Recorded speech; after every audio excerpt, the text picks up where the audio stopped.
Samir Konkamisi speaking to you. Welcome back to my channel. আজকের topic হলো গীতার দশম অধ্যায়। একদা যখন অর্জুন মহাভারতের যুদ্ধক্ষেত্রে গিয়ে যুদ্ধ করতে চায় নাই, তখন শ্রীকৃষ্ণ তাকে যা উপদেশ দিয়েছিলেন সেটাই গীতাতে লেখা আছে।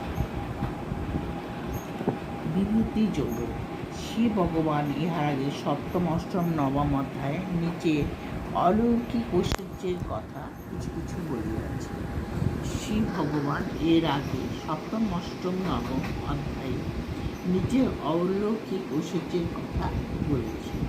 এইবার বিস্তৃত করিয়া তাহাই সেটাই বর্ণনা করেছে। অর্জুন, আমি সকল পদার্থের সৃষ্ট আর সারাংশ।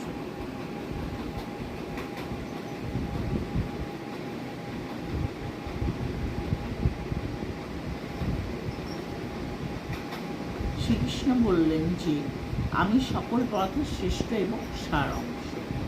আমার এই ঐশ্বর্যের কথা দেবতা ও ঋষিরাও ভালো জানে। শ্রীকৃষ্ণের এই ঐশ্বর্যের কথা দেবতা এবং ঋষিরাও সেটা জানেন। আর যাহারা জানেন তাহারা আত্মজ্ঞান লাভ করেন, যাহারা জানেন তারা আত্মজ্ঞান লাভ করেন। আজকের গীতা এখানেই শেষ করলাম। আশা করি তোমরা সবাই বুঝতে পেরেছ।